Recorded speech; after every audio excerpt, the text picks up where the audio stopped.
ಕೇಂದ್ರ ಸರ್ಕಾರದ ಮಹತ್ವಾಕಾಂಕ್ಷೆ ಯೋಜನೆಗಳಲ್ಲಿ ಒಂದಾಗಿರುವ ಪ್ರಧಾನಮಂತ್ರಿ ಕಿಸಾನ್ ಸಮ್ಮಾನ್ ನಿಧಿಯು ಚಿತ್ರದುರ್ಗ ಜಿಲ್ಲೆಯ ಸಣ್ಣ ಹಾಗೂ ಅತಿ ಸಣ್ಣ ರೈತರಿಗೆ ವರದಾನವಾಗಿ ಪರಿಣಮಿಸಿದೆ.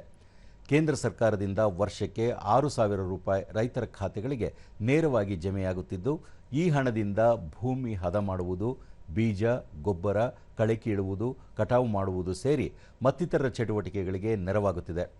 ಈ ಯೋಜನೆಯ 23ನೇ ಕಂತಿನ ಹಣವನ್ನು ಕಳೆದ ಶನಿವಾರ ಬಿಡುಗಡೆಯಾಗಿದ್ದು, ರೈತರ ಬ್ಯಾಂಕ್ ಖಾತೆಗಳಿಗೆ ನೇರವಾಗಿ ಜಮೆಯಾಗಿದೆ.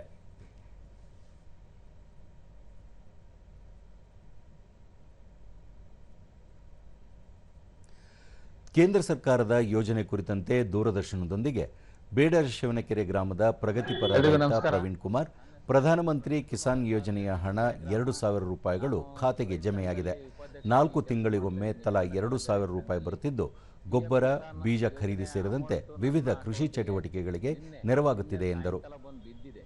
ಅದು ಎಲ್ಲ ರೈತರಿಗೂ ಕೂಡ ಒಂದು ರೀತಿಯ ಅನುಕೂಲತೆ ಆಗ್ತಾ ಇದೆ. ಬಹಳ ಅನುಕೂಲತೆನೂ ಆಗ್ತಾ ಇದೆ. ಅವರು ಪ್ರತಿ 3 ತಿಂಗಳಿಗೆ ಕರೆಕ್ಟಾಗಿ ಹಾಕ್ಕೊಂತ ಬರ್ತಾ ಇದ್ದಾರೆ. ಅದು ರೈತರಿಗೆ ಅನುಕೂಲತೆ ಆಗ್ತೈತೆ. ಅದರಿಂದ ಎಲ್ಲರೂ ಕೆಲವು ಗೊಬ್ಬರ, ಬೀಜ ಏನೇನು ಕೃಷಿ ಚಟುವಟಿಕೆಗಳು ಬಳಸ್ಕೊಂತಿದ್ದಾರೆ. ಮುದ್ದಾಪುರ ಗ್ರಾಮದ ರೈತ ಮಂಜುನಾಥ್ ಸುಮಾರು 5 ಎಕರೆ ಜಮೀನಿದ್ದು, ಪ್ರಧಾನಮಂತ್ರಿ ಕಿಸಾನ್ ಯೋಜನೆಯ 2,000 ರೂಪಾಯಿ ಖಾತೆಗೆ ಜಮೆಯಾಗಿದೆ. ಸದಾ ಬರದ ನಾಡಾಗಿರುವ ಚಿತ್ರದುರ್ಗ ಜಿಲ್ಲೆಯ ರೈತರಿಗೆ ಕೇಂದ್ರ ಸರ್ಕಾರದ ಈ ಯೋಜನೆ ತುಂಬಾ ಅನುಕೂಲಕರವಾಗಿದ್ದು, ನಮ್ಮ ಬೆಳೆಗಳಿಗೆ ವೈಜ್ಞಾನಿಕ ಬೆಲೆ ನೀಡಿದಲ್ಲಿ ರೈತರು ಸ್ವಾವಲಂಬಿ ಜೀವನ ನಡೆಸಲಿದ್ದಾರೆ ಎಂದರು. ಬರ್ತಾ ಇದೆ, ನಮಗೆ ಅದರಿಂದನೂ ಅನುಕೂಲ ಆಗ್ತದೆ.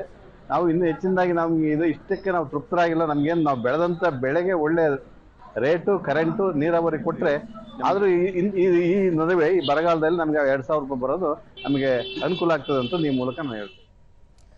ಹಿರೇಕಬ್ಬಿಗೆರೆ ಗ್ರಾಮದ ರೈತ ಕಾಂತರಾಜ್, ಕೇಂದ್ರ ಸರ್ಕಾರದ ಪ್ರಧಾನಮಂತ್ರಿ ಕಿಸಾನ್ ಸಮ್ಮಾನ್ ನಿಧಿ ಯೋಜನೆಯಿಂದ 4 ತಿಂಗಳಿಗೊಮ್ಮೆ 2,000 ಹಣ ಬರುತ್ತಿದ್ದು, ಗೊಬ್ಬರ, ಬಿತ್ತನೆ ಬೀಜ ಖರೀದಿ ಮಾಡುವುದು ಮತ್ತು ತೋಟವನ್ನು ಹದಗೊಳಿಸಲು ನಮ್ಮ ಭಾಗದ ರೈತರಿಗೆ ತುಂಬಾ ಅನುಕೂಲವಾಗುತ್ತಿದೆ ಎಂದು ಹೇಳಿದರು.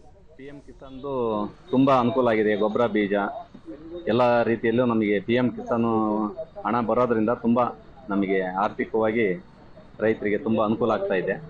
ಹಾಗಾಗಿ ನಾವು ದಾಳಿಂಬೆ ಬೆಳೀತಾ ಇದ್ದೀವಿ. 6 ಎಕರೆ ದಾಳಿಂಬೆ ಇದೆ, ಅಡಿಕೆ ಇದೆ, ಮತ್ತೆ ರಾಗಿ, ಜೋಳ ಎಲ್ಲ ಬೆಳೆಯೋದಕ್ಕೆ ನಮಗೆ PM ಕಿಸಾನ್ ತುಂಬಾ ಅನುಕೂಲ ಆಗಿದೆ. ಮತ್ತೋರ್ವ ರೈತ ಮಲ್ಲಿಕಾರ್ಜುನಪ್ಪ, ಕೇಂದ್ರ ಸರ್ಕಾರದಿಂದ ನಮ್ಮ ಬ್ಯಾಂಕ್ ಖಾತೆಗಳಿಗೆ 2,000 ರೂಪಾಯಿ ಜಮೆಯಾಗಿದೆ. 4 ತಿಂಗಳಿಗೊಮ್ಮೆ ಸಕಾಲದಲ್ಲಿ 2,000 ಹಣ ಬರುತ್ತಿದೆ. ಇದರಿಂದ ನಮ್ಮ ಕೃಷಿ ಕಾರ್ಯಗಳಿಗೆ ಸಹಕಾರಿಯಾಗುತ್ತಿದೆ ಎಂದರು. ಅಡಿಕೆ ಬರುತ್ತೆ ಸರ್, ಎಲ್ಲದೂ ಉಪಯೋಗ ಮಾಡ್ತೀವಿ. ಬರುತ್ತೆ, ಅದರೊಂದು ಉಪಯೋಗ ಬರುತ್ತೆ. ಶ್ರೀಲಂಕಾದಲ್ಲಿ ಡೆಂಗ್ಯೂ ಪ್ರಕರಣಗಳು ತೀವ್ರವಾಗಿ ದಾಖಲಾಗುತ್ತಿದ್ದು, ಕಳೆದ 24 ಗಂಟೆಗಳಲ್ಲಿ 1,000ಕ್ಕೂ ಅಧಿಕ ಜನರಿಗೆ ಡೆಂಗ್ಯೂ ಸೋಂಕು ದೃಢಪಟ್ಟಿದೆ. ಕೊಲಂಬೋದ ವಿವಿಧ ಪ್ರದೇಶಗಳಲ್ಲಿ ಸೋಂಕು ಹೆಚ್ಚಾಗಿದ್ದು, ಈವರೆಗೆ 28 ಮಂದಿ ಸಾವಿಗೀಡಾಗಿದ್ದಾರೆ. ಈ ಹಿನ್ನೆಲೆಯಲ್ಲಿ ಸೊಳ್ಳೆ ನಿವಾರಣಾ ಕಾರ್ಯಕ್ರಮವನ್ನು ಚುರುಕುಗೊಳಿಸಲಾಗಿದ್ದು, ಸೋಂಕಿನ ಕುರಿತು ಜನರಲ್ಲಿ ಜಾಗೃತಿ ಮೂಡಿಸಲಾಗುತ್ತಿದೆ. ಶ್ರೀಲಂಕಾದ ರಾಷ್ಟ್ರೀಯ ಡೆಂಗ್ಯೂ ನಿಯಂತ್ರಣ ಘಟಕದ ನಿರ್ದೇಶಕರಾದ ಡಾಕ್ಟರ್ ಕಪಿಲಾ ಕನ್ನಂಗರ, ಪ್ರತಿದಿನ ಸುಮಾರು 650ಕ್ಕೂ ಹೆಚ್ಚಿನ ಪ್ರಕರಣಗಳು ದಾಖಲಾಗುತ್ತಿವೆ ಎಂದು ತಿಳಿಸಿದ್ದಾರೆ. Where we can found lot of mosquito breeding places.